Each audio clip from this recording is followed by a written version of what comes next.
আসসালামু আলাইকুম। সবাই কেমন আছেন? আশা করি সবাই ভালো আছেন। পবিত্র ঈদুল আজহা, সবাইকে ঈদ মোবারক।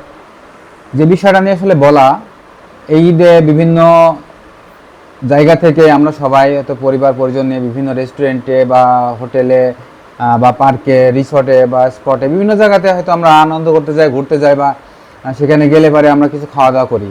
সো খাওয়া দাওয়ার ক্ষেত্রে সবাই একটু খেয়াল রাখবেন যেন খাবার দামটা পূর্বে জানা হয়। বিভিন্ন অসাধু ব্যবসায়ী আছে যারা এখন ধরেন যে বিভিন্ন রকমের ফাঁদ পেতে বসে আছে জিনিসের বা খাবারের দাম নিয়ে। সো যে কোনো জায়গায় দেখবেন খাবারের দাম আপনি না জিজ্ঞাসা করে যদি খাইতে বসেন, সেক্ষেত্রে দেখবেন আপনার কাছ থেকে দাম ডবল বা আরও বেশি অধিক মাত্রায় আপনার কাছে আদায় করতেছে। আপনি কিছুই করতে পারবেন না সেই জায়গাতে, কারণ তাদের একটা চক্র থাকে। তেমনই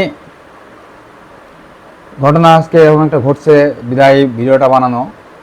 কারণ আপনি দাম না জানলে পরে আপনার সাথে প্রতারণা করতেই পারে, এটা স্বাভাবিক। কারণ সেখানে আপনি হয়তো বা নতুন, সেখানে গেছেন যেখানে বেড়াইতে, আপনি হয়তো বুঝবেন না সেখানকার পরিস্থিতি বা সেখানকার অবস্থান।